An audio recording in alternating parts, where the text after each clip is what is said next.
Thank you all very much for coming and to this 50th anniversary celebration.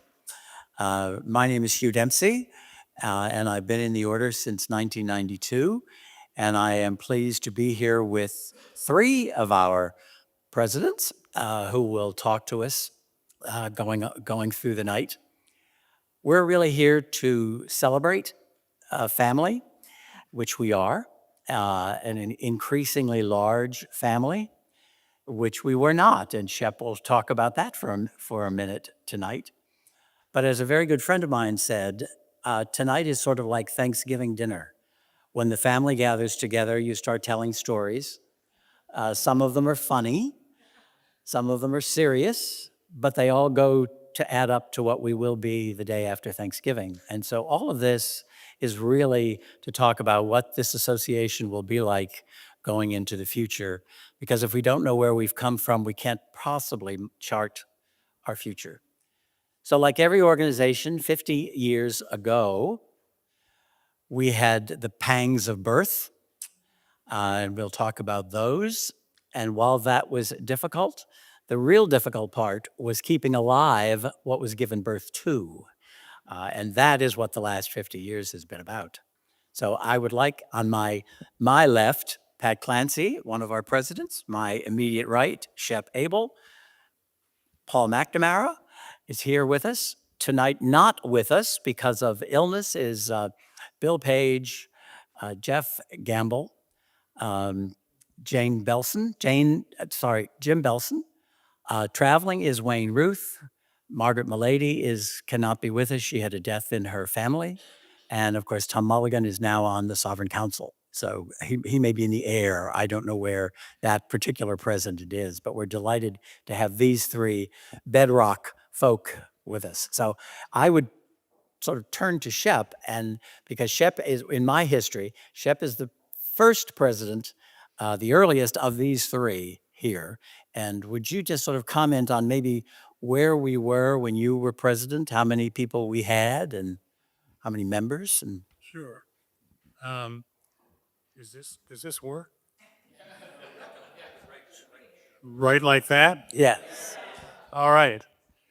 I was initiated into the order in 1981, and I took over in 1988 as the fourth president of the then Southern Association, as it was known. It became the Federal Association later on. After Bill Fitzgerald, who we'll talk about a good bit, Ed McDermott, and Edward Bennett Williams, who were the presidents before me. The association had been not a separate association, but until 74 at the latest. At that time, 14 members, including my father, the late William S. Abell, split off under Bill Fitzgerald. They felt that the American Association was a little bit too reliant on annual gifts and the big dinner and not enough on personal service and spirituality.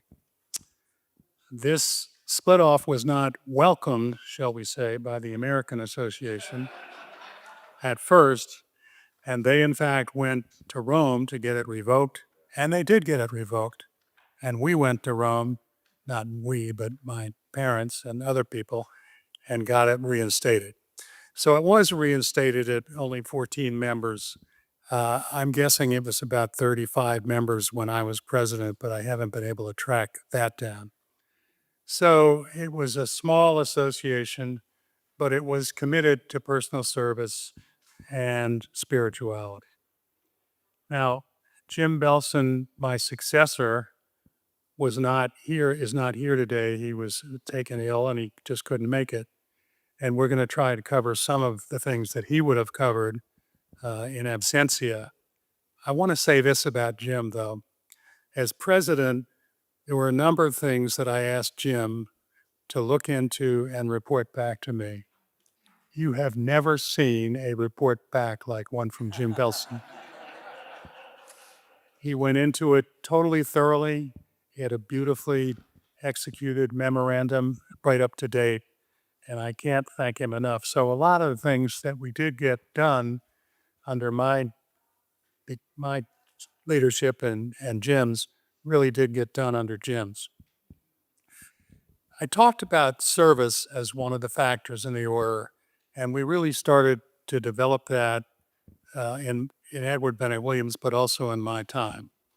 So we had a number of things, and different presidents will talk about those today, that became front and center of our service. We had service which relates to the prisoners, ex-offenders. Mike McGarry, who's here today, has done a great deal of work in that, and others will talk about that. We had some personal service projects that we were in small ways, the gift of peace, other service projects, and notably Share, which I think one of our other folks will talk about today, which was started by Jim Belson.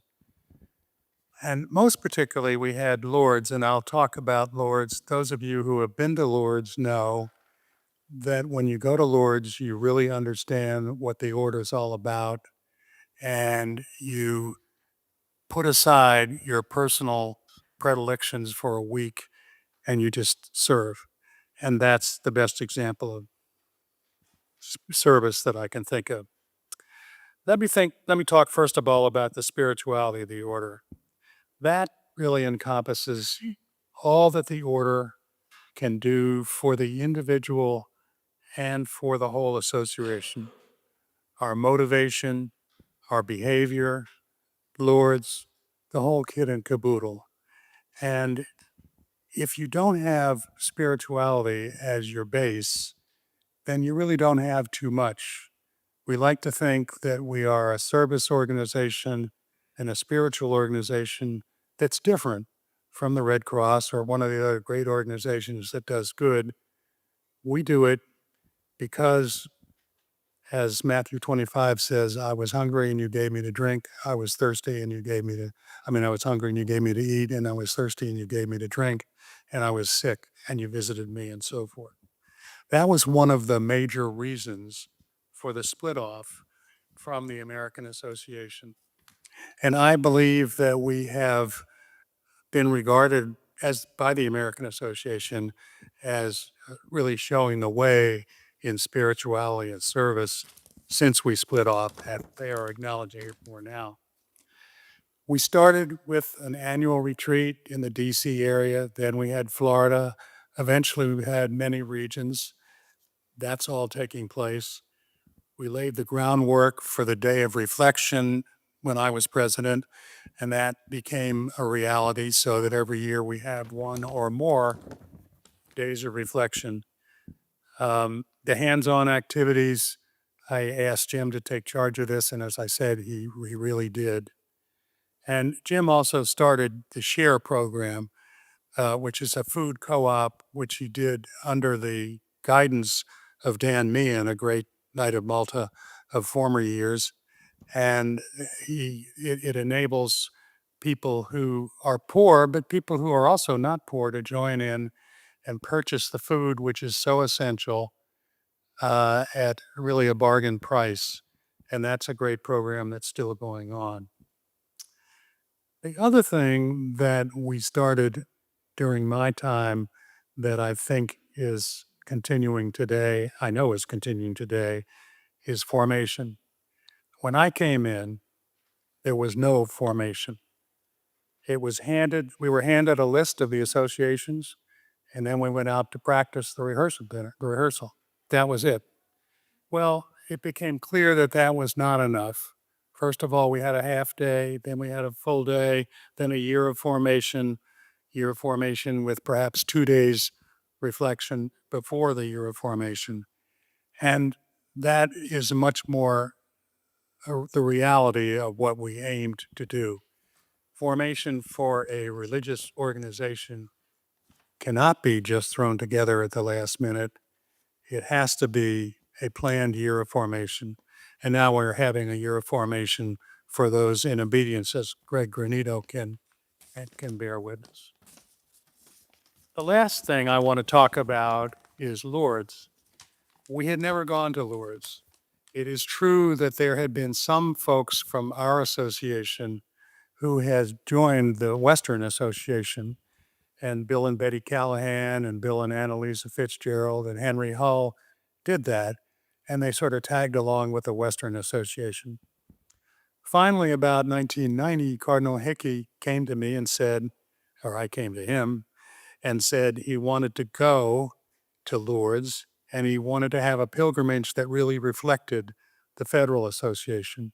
And so we got one together of only 30 pilgrims, including Malads and companions, volunteers, and members of the order. We went on our own. If you know where Lourdes is, we now have the great siting of hotels close to the domain. In those days, we were on the other side of the river, and we pulled people up. Took them about 30 or 40 minutes to get there, but it was a great experience nonetheless. It was an experience that I felt, well, I didn't really want to go because I don't like wearing uniforms. And at that time, people hung up their crutches on either side of the altar at the domain.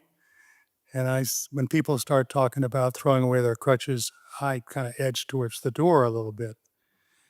I could only say that I found out that that's not what it is, that it's the acme of service for the association, and have been most years since. So that's how we started. I guess my fellow presidents can talk about how it took off from there, and then we can answer some questions if there are any at the end. Thank you, Shep. I think everybody in this room has been to Lourdes. And can you imagine going to Lourdes with 30 people as opposed to 330 people?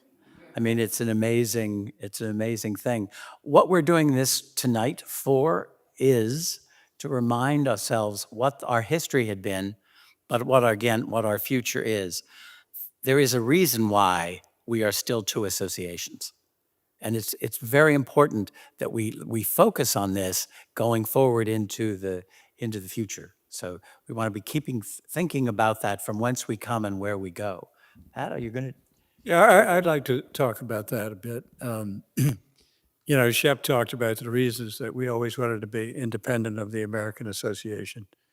And when I first became president, I called a meeting of the past presidents, and I had already been contacted about maybe we should consider having one association in the United States. And I remember I asked the group, Shep was there, Bill Fitzgerald was there, Jim Belson was there. Well, I mean, it was amazing how quickly they reacted to that, led by Bill Fitzgerald. I mean, he really felt that we should remain independent for the reasons that Shep said. But I'll also relay a story. This was shortly after I became president. There was a meeting of all three associations. We were in Rome, and Dick Dunn, who was the then president of the Western Association and a member of the Sovereign Council, presented a plan to combine all three associations. And I mean, without any discussion with me or anybody else, or with Dan Kelly, who then was the president of the American Association. And Dan, he was not so much in favor of forming one association. But one of the things that we did do during my presidency is we spent a lot of time with the American Association. We really built a very good relationship with the American Association. And we agreed to have geographic boundaries as it related to recruiting. I don't know if that still is the case, but it was a very formal agreement approved by Rome, approved by all three American associations. So anyway, it never stops, that effort to combine us. As Shep said, we were independent for a little while, then we weren't, and then we became independent again. So it's an interesting thing.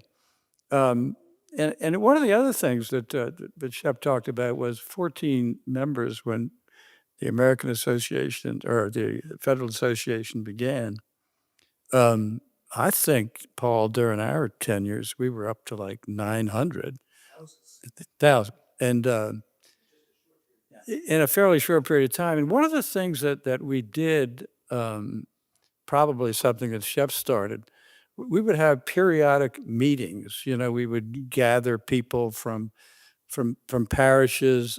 We would talk to our members about bringing someone along, and we would have a meeting of 30 or 40 people to discuss the order and encourage people to consider joining. And that seemed to be a very, very effective way to continue to grow the order. Paul, I'm gonna say a couple more things, but you're probably wondering over there, is there anything left to talk about? But that's why I'm so pleased you called on me second. But one of the things that I think we want to have a little fun here today. So I remember 1988, I get a call from a fellow named Jock Moore. Jock Moore ran the Cadillac dealership in Tyson's Corner. And Jack says, Pat, I know you're a serious Catholic. He said, I've talked to some of my colleagues, and we think that you should be a member of the Order of Malta. Or I think he used the term Knight of Malta. We don't use that quite as much as we have in the past with Order of Malta. I said to Jack, he was a customer of mine, I was a banker. I said, Jack, I'm sure you're right, but maybe you'll tell me first what being a Knight of Malta is. And I remember that like it was yesterday. And then 2 years later, I was invested. And I remember standing in the back of St. Matthew's Church before processing down the aisle and thinking, you know, this has got a lot to do with my salvation. And I've always felt that way. And I think I continue to feel that way. It's a very, very special spiritual experience, certainly for me, and continues to be. I want to say two more things, Paul. I promise I'll keep quiet. First of all, I think Joe Dempsey was the executive director during my tenure.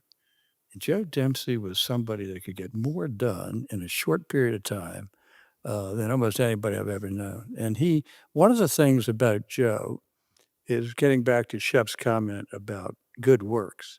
Joe was constantly thinking in terms of things we could do. And one of the things that we did is during the Hurricane Katrina, he really put together a program with an outfit called Rebuilding America or Building America. And it gave our not our mullahs, our members an opportunity to volunteer. We all went down to New Orleans. We'd go, there'd be 10 or 12 of us at a time. And we'd work on houses for a week. I mean, I know some of that drywall that I put up is probably collapsed, but we were working on roofs and doing drywall. I mean, it was amazing. Last comment. We have two people here that were really, really devoted to share. Joan, really devoted, along with Jim Belson. Share would not probably exist today if it weren't for Jim and Joan and the work that they did over a long period of time. And that's another just incredible opportunity for people to volunteer, to go to the food distribution days once a month and distribute food to the those that, that can't afford groceries. So it was terrific. I've got some other things to say, but I'm going to keep quiet now. Thanks, Pat. That was a really valuable point. Joe Dempsey was with us for 22 years, and our current executive director is Michael Stankiewicz, and he has been with us for 10 years. So there's a great consistency in our leadership. And we talk about all our projects and we talk about all our community committees, but we really can't accomplish it without a really competent staff. And Michael has put together a group of very fine, about 5 people, fine people to help us in all our big projects. Our international presence is really because of Michael's leadership and his own involvement on the international stage. So leadership in the office is critically important. The last call, would you like to kind of expand on some of that? On both Shep and Pat's comments. Absolutely. But just a little background. I've been a member since 1994, so 30 years today. And my formation took place in the Olympic Cafe with none other than Mike McGarry, who was leading the formation. After a cup of coffee and scrambled eggs, I was deemed to be okay and got the nod. I may have well. You've been doing it ever since.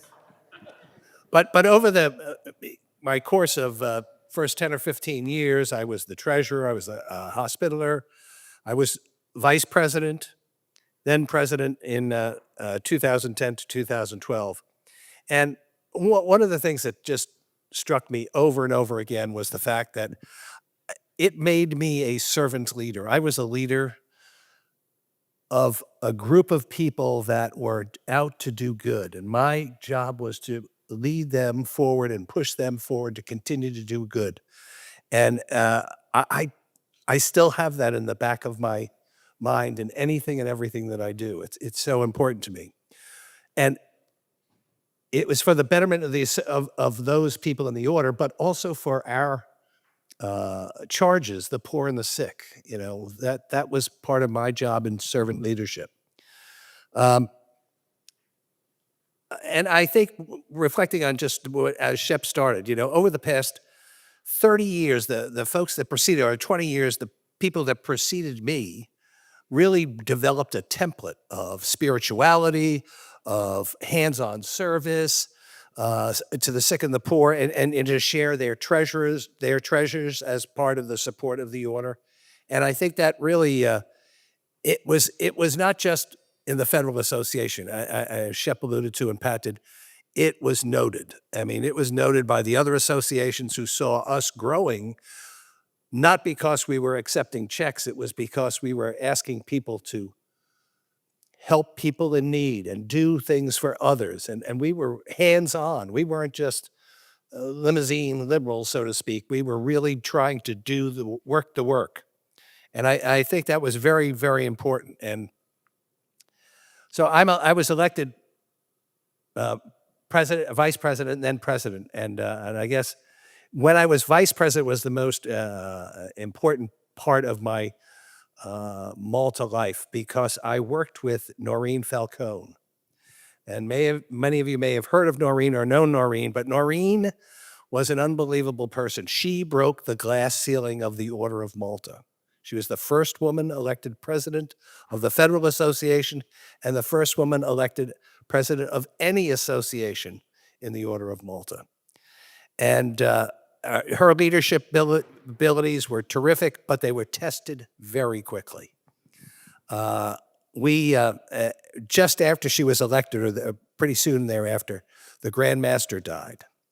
And there was going to be a new election. And so they called everyone in from all over the world to Rome for a meeting to identify and elect a new Grand Master.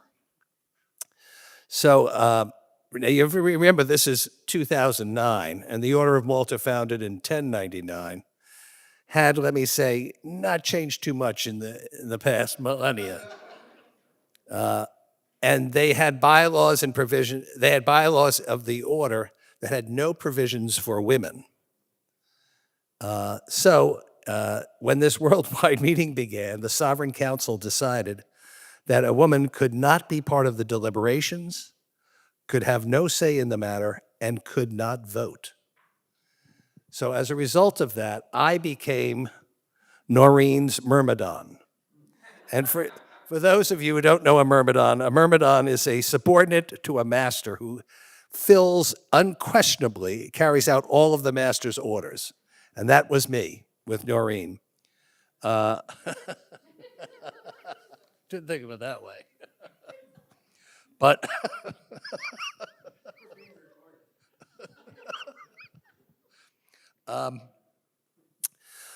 So when the council began, I went in as her proxy and listened to what was going on. And then at every break, I would leave, go to the other end of the Aventine Palace, meet Noreen, tell her what's happened, what are they talking about, who's this, what should I do, and she was directing from afar what went on.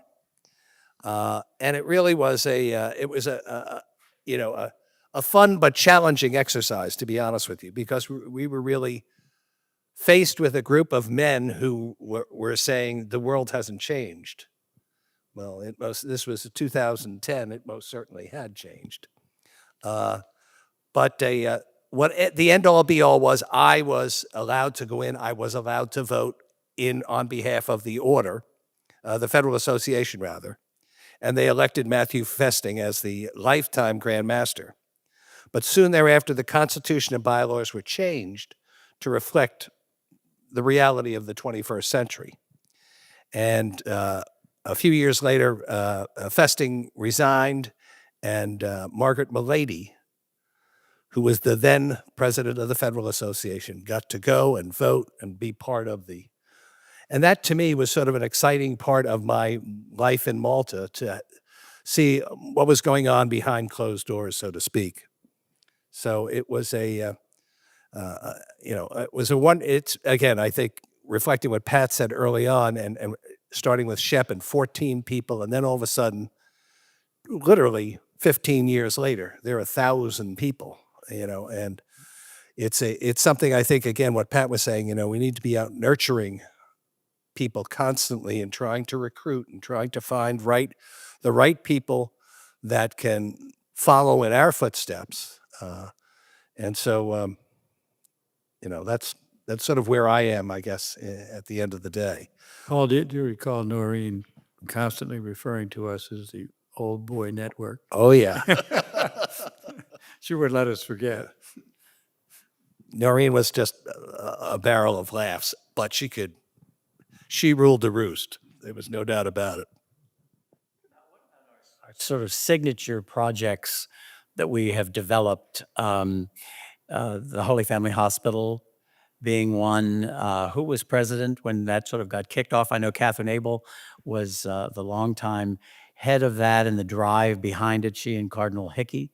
Our Lady of Good Help, now Our Lady of Champion, I think that was Margaret Milady, but who was sort of driving the bus as our president when we got into deeply into our Holy Family Hospital? That was around 98, 99. Bill Hickey's request that He knighted Catherine. that we take over Yeah. and raise the money and really be responsible for it. And, Who do you remember who the president was at that? well, it was either Mike Moskovsky or, yeah. It was a Bill Page. Bill Yeah, Page. sure. Okay, You know, it Bill was Page. just before me. Yeah. It was Bill Page, and a couple of us were involved in those early days, and we invited Cardinal Hickey to come to Pittsburgh to do a fundraiser, to have the first sort of fundraising event, if you would, for the Holy Family Hospital in the United States, and he agreed. And so I was just telling Catherine Abell, I got a telephone call from then Monsignor Laurie, who was Cardinal Hickey's secretary, saying, Mr. Dempsey, he said, I'm coming to Pittsburgh this week. I said, oh, he said, I have to make Cardinal Bishop Wuerl a chaplain. I said, oh, really? That really isn't necessary. He said, yes, it is. He said, you have invited the Cardinal to Pittsburgh. The Cardinal cannot go to Pittsburgh unless the prelate there is a chaplain in the Order of Malta. So I am coming to Pittsburgh. So my relationship has been somewhat stilled with now Bishop Wuerl. But the result of that was the first fundraiser in Pittsburgh, thanks to Bishop Wuerl, now Cardinal Wuerl, netted somewhere around $300,000 for Holy Family Hospital. And that was the beginning of the tumble towards what has become now our signature project. And a number of us were in Rome for the Council Complete of State when the Grand Commander, thank you, referenced the hospital as the flagship project of the Order of Malta. So that really got its start within our 50 years here. So we have made some significant inroads as this as this association and with our heads-on project. And then, of course, Our Lady of Good Help, and now Our Lady of Champion. Right. But Hugh, I was mic- going to say that if Your mic. I was going to say that if we look at the bodies who do the work in our association, we would have to say that ministry to ex-offenders and prisoners has gone up. There are how many people in our association that are working one way or the other, Mike? At least 50, and probably more than that. Because of the prison program, we are educating through Catholic Distance University. I think 1 million courses have been offered to prisoners, and that's from the very, very, very early beginnings here. And it's our federal association and our grant program that is making all of that possible. So I remember when Cardinal Hickey asked Catherine to take on this project. And I think, I mean, you talk about sort of a daunting challenge and responsibility, but Catherine, how long did you kind of lead that effort? I mean, it's for years. Yeah, I mean, so that was, not only did he ask her to take on a responsibility, he created a vocation for her.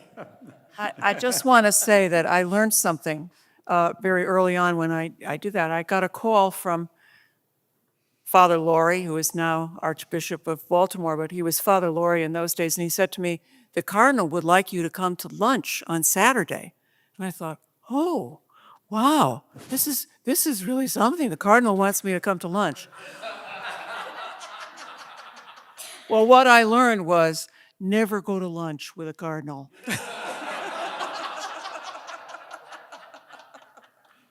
perfect. Big job. And Catherine is still in Mariners, right? Absolutely. Yeah, Yeah, still involved with that. process. amazing. Yeah, it is. Again, we're looking back at what we have been able to accomplish as an association. And as I say, going forward, that's a huge, huge role. The other thing we have started recently is our international camp. So that's another signature project that heavily led by the Federal Association. Chris Murphy is here. He's now handed the baton on to someone else. But that puts us, the Federal Association, on the international stage. That's why it's critical that we continue to support that particular camp, because it is the last line of our prayer, all that may benefit the order, not the association, not the region, the order. And so you've got to keep focusing on those sorts of things. One of the things we mentioned during our Zoom call the other day was, and I know we want to talk about spirituality, and that's really, really important, but we also have this grants program. And we really need to, I don't know, I think kind of ramp up our efforts as it relates to how much money we collect to support all of these organizations that we need to support. I mean, I think that during Paul's and my reign, we were raising $900,000. And I'm not sure what we're doing now, but I don't think we've kept up with inflation. So I would really encourage all of us to make that a priority. Change the name from development to stewardship. We've compressed the appeal from all year long to 3 months, trying to do exactly what you I said. am a banker, so I mean, it comes naturally. But the big thing is if you don't ask, you don't get. Exactly. And you need to be asking. That's an important, it's a sharing your treasures with those who are really in need. And 100% of the money that is given to the annual appeal, 100% goes to the various entities. There's no overhead whatsoever. That's absorbed through the dues that the members pay. Mike McGarry would be very happy because that means he could get a little more than he's getting now for the prison ministry. But that's very true. That is what drives our association, is our ability to reach out to those who need us. And so that function is really important. So is the service to the association itself. So there's been a move, a push, if you will, to have more members join committees, serve on committees, more members get involved, beyond just going to Lourdes. Because people say, oh, well, Lourdes is our signature. Yes, but so is everything else we do. It builds to who we are. I mean, that's really important. Shep mentioned Lourdes, and he mentioned crutches, which they have now taken down, which hung above the grotto. But I took my brother one year to Lourdes. He was sort of a Catholic, but not practicing it as he should. But he went to Lourdes, changed his life. He got through the cancer, and he was cured. Not there, but eventually. But he still talks about this. I mean, that's 15, 16 years ago that he went. And then on another occasion, I took my brother-in-law, who had a very serious neurological condition. And every May, he sends me a note about how important that pilgrimage was to him and how it's changed his life. And, emotionally, he's so much more able to deal with his sickness. It's incredible the effect that Lourdes has. I mean, it's like, I think Shep has been 18 times. Paul and I I was 9 times. But yeah. And I mean, it's like a week-long retreat. And, from a spiritual point of view, I mean, it's just, everybody needs to do that regularly. It's just incredible. Care to comment about sort of the spirituality during your period of time as president, and how you have seen the effort, if you will, to increase the spirituality in the association?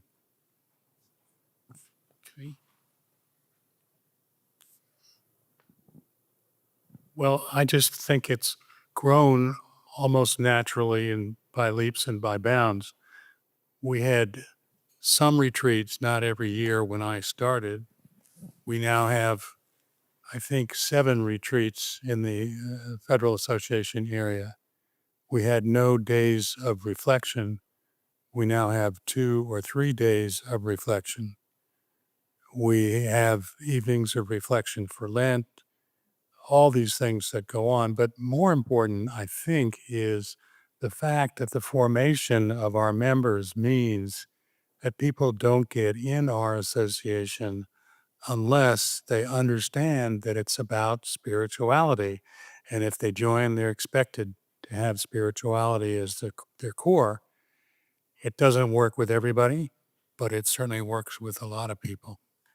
It is a religious order. Yes, it is a religious order. We did establish the Sanctity of Life Mass, and the Mass for the sick, yeah. We have plenty of opportunities, and it's just participating and make communication. Yeah, that's the key. And I'm looking over at Diane Oakley, who is our hospitaler here, and who Father Bud mentioned that this is her concept. She said, we really need to mark the 50th anniversary beyond what we did at the gala at the Library of Congress. And so we thank Diane for putting all this together.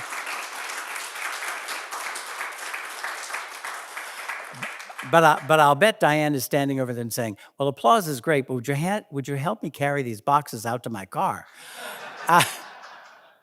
My favorite story about our hospitaler is she has started a project called Gatekeepers, or was now involved with a project with Gatekeepers. And the first time I went with her, she said, I have to pick you up a little early. She had 400 baked potatoes in her car, which she had baked herself.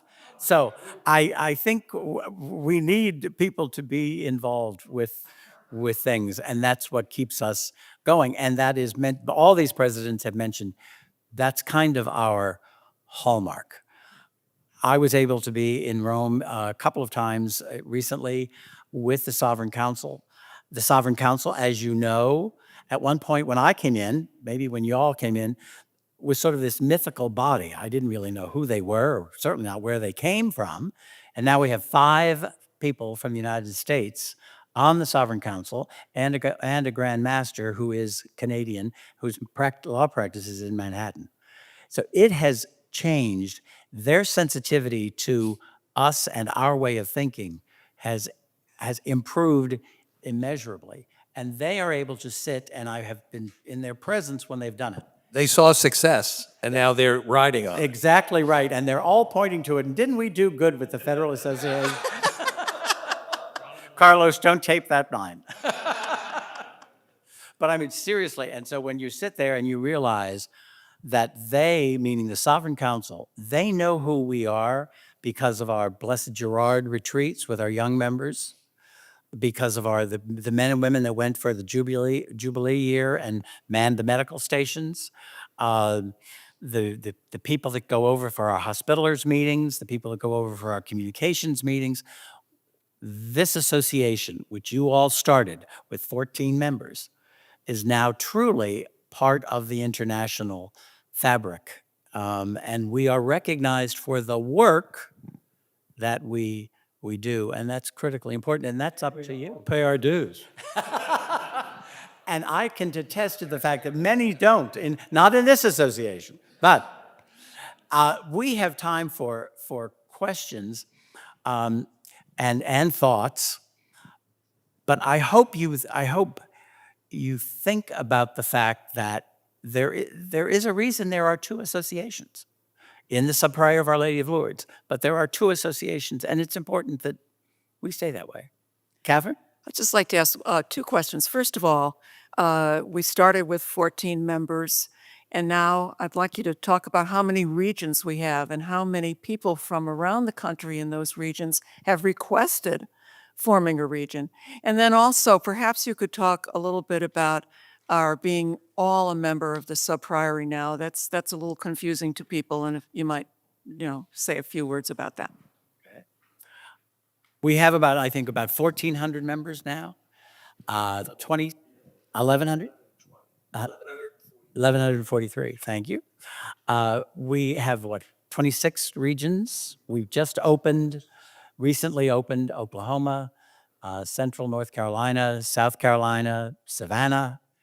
There is now a slot that is designated as our kind of recruitment person to open regions and then stimulate activity within regions. So those efforts are underway. Paul mentioned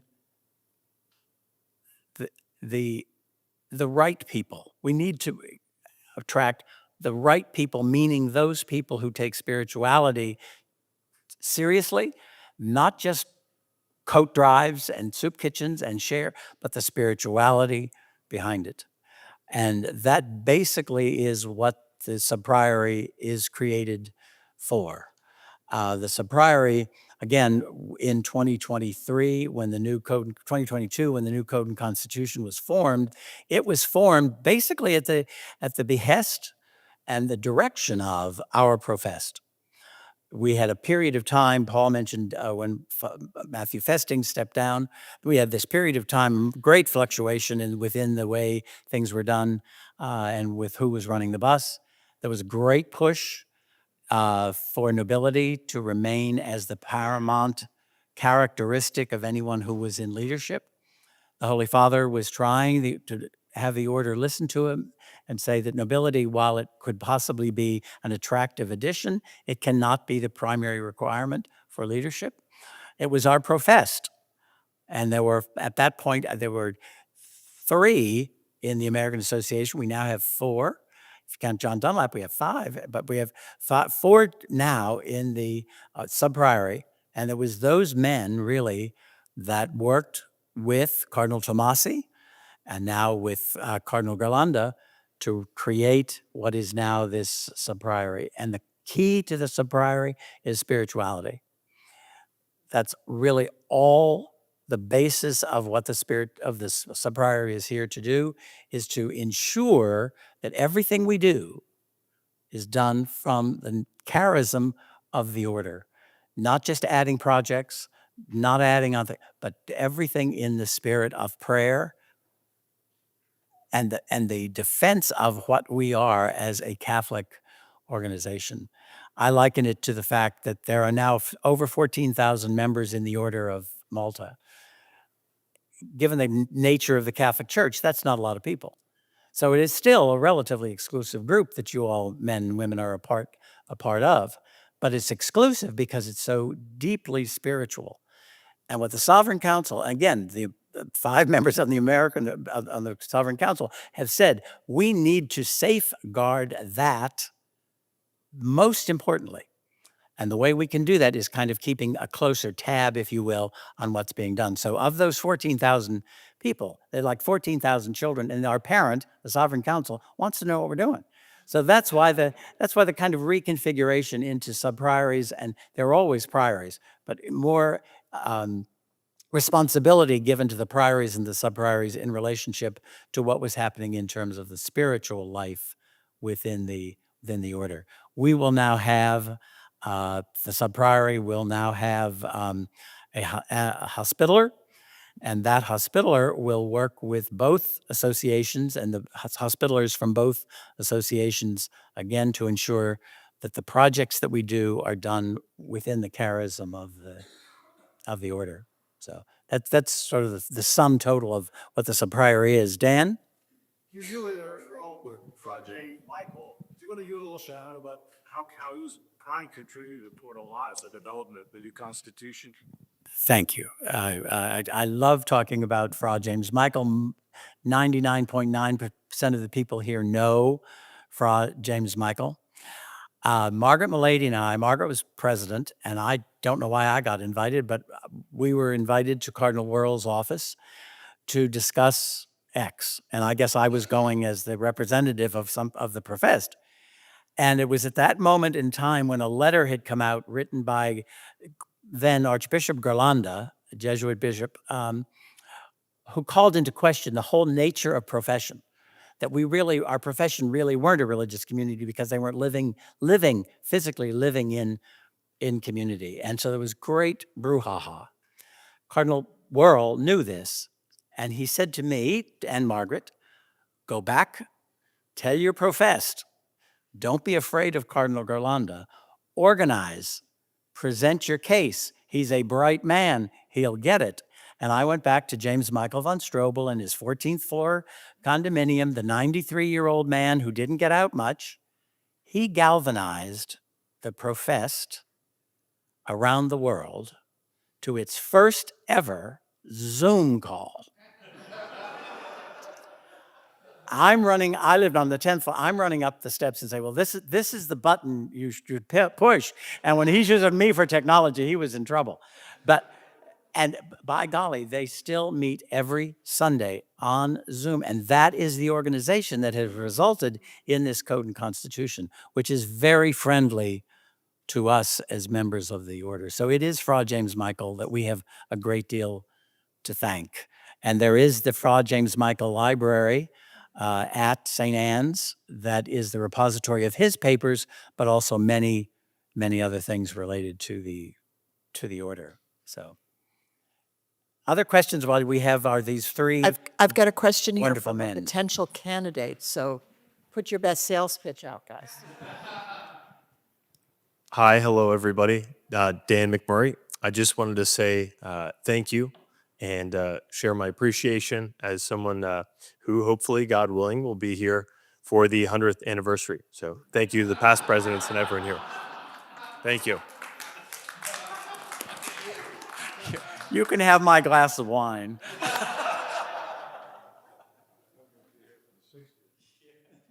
Chris Murphy. Hey, hi guys, thanks. So we're celebrating a half century of the Federal Association.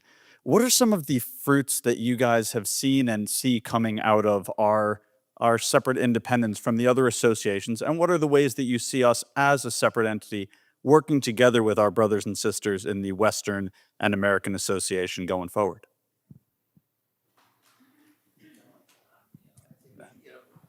Microphones? I think we really, as I said, I think we created a foundation, not we the order and my folks that preceded me, of service that really was not in the American Association. And it was, to a small extent, in the Western Association. They really were not hands-on people. They were hands-on with writing a check. That was all well and good, but they really were not rolling up their sleeves.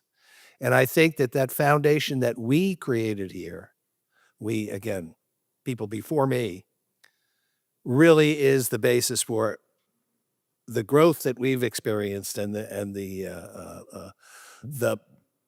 commonality amongst the three associations in terms of,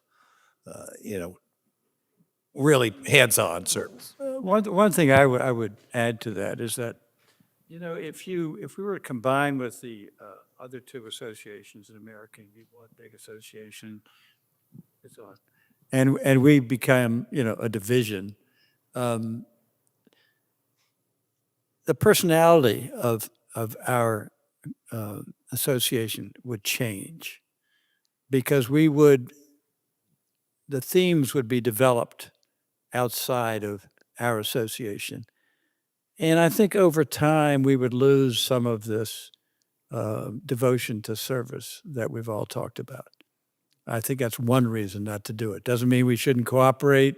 We should get together and talk about where we should recruit, so on and so forth. But I think that remaining independent as much as we can makes enormous sense. I wanted to say just that there is another aspect, which is spirituality, where we have taken off, and I don't think the other associations have followed too closely. We've had a formation program for people coming in as knights and dames of magistral grace. The worldwide Order of Malta has adopted that now. We had an association which for many years published through its spirituality committee psalm letters, many ways to pray, lots of things. And that has not yet taken root in the other associations. So I think that's both a way in which we're distinguished, but also in a way in which we very cautiously could perhaps encourage other associations to do the same. Can I just, before, I want to go back to just for a second. When we formed the sub-priory, one of the things we had to do was look at bylaws of the associations. And that was very difficult. We had different bylaws. We had different understandings. Greg Granito, our chancellor, our Federal Association chancellor, picked up that mantle and ran with it to a point where the Western Association, the Federal Association, and the American Association have identical bylaws, except where particular geographic boundaries make for special needs. The Sovereign Council could not believe that the American associations could jointly work together to accomplish that. What it also accomplished was the fact that all three associations realized we're unique. We're independent. We've got our own personalities. So that was another very good thing that came out of that process. Mike? All politics is local. And that really, Exactly right. and Catherine have a better handle of the history, but the Grand Master, as Matthew Festing at the time, responding to the Federal Association's inquiry, asked that the three U.S. associations work together on a signature project, and it was prison ministry. And as a result of that, we formed, it's now called the Alliance, but we formed the North American Prison Ministry Apostolate. And we had members from the American, the Federal, the Western, and the Canadian. And I can tell you that started in about 2014, 2015, and it has been wonderful. No sharp elbows, everybody pulling on the same oar. We get together, share ideas, talk to each other. It's worked very, very well. And that same concept is at Our Lady of Champion, where, again, it started with the Federal Association, then the American Association, then the Western Association, then the Canadian Association, and there is now, I think it's called Malta USA, which oversees the functioning of that particular pilgrimage site. Bob? A question for our distinguished panel. Where do you think our fault lines are or our challenges that we should be aware of in this large, expanding human organization? I think that the the most important phrase in our prayer is forgetful of ourselves. I mean, we are an order that was established by nobility. We give out medals and awards, and we need to stay humble. And I think that that's one of the things that we really have to keep in mind constantly. There's no place for personal ambition in this order. There shouldn't be. Leadership. And I think we need to remember the importance of our remaining independent, because there are going to be always people who say, why don't you just join up in one? And maybe there'll be some reason for that, but it doesn't seem to me that it'll be sufficient. And sponsorship. Many of you here have sponsored people. We have to be sure that we know the person we are sponsoring. Not that he's a nice guy or that she's a good golfer, but that we know the person and that they can do what these three men have talked about, which is give their lives to Christ, because that's what we are called to do. That, Bob, is one of the way we stay strong is by who we bring in, with the understanding that we are a religious community, and it is not something nice to join and leave. It is an obligation, and all of the things that go along with the word obligation. Lifetime. Any other questions or comments? Thank you very much. Diane, do you have a word of closing here?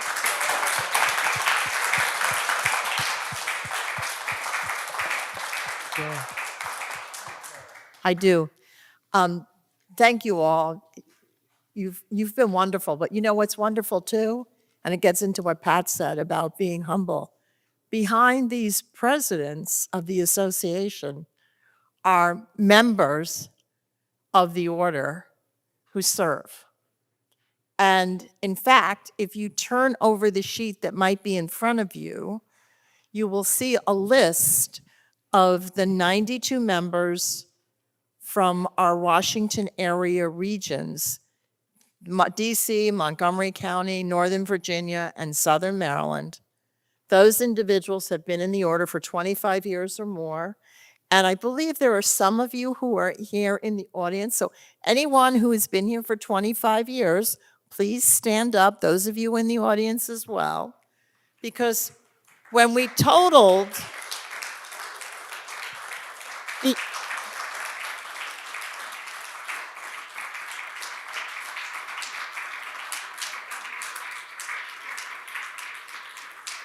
to understand the service represented by those names on that piece of paper, I went back and totaled up how many years those individuals had been in the order. And this is more than 3,000 years of service are represented by those names. So think of, that all of that work going to God and the people God wants us to take care of. And with that, I think it's time for a reception. But this afternoon you probably got an email, or if you haven't checked it, you've gotten an email about another event coming up on December 11th, which is kind of a beginning of a relationship with the Latino community. And it will be a program held at Catholic University, sponsored by Catholic University, a Latino community organization, and the Order of Malta. It'll be a panel discussion that you'll see in the invitation says 5:30. You'll be getting members of Malta will be getting a separate invitation that says Mass will be held on campus at CUA on December 11th at 4:10 in the afternoon. And your pleas are welcome to attend, and there'll be a reception after that. But that's our next, again, our Federal Association reaching into the future about our new membership. Bring a friend. And if you want to bring a friend as well, next Thursday evening will be our mass in the DC Montgomery County area for our deceased members of the order. So it may not be as cheerful as some other meetings, but it is cheerful to remember those individuals who've been with us and have passed. So, and we lost in the Montgomery County in particular, lost 4 members of the order last year. So always a challenge. But thank you for coming. Thank you all. Let's go have some food. Thank you, Ash.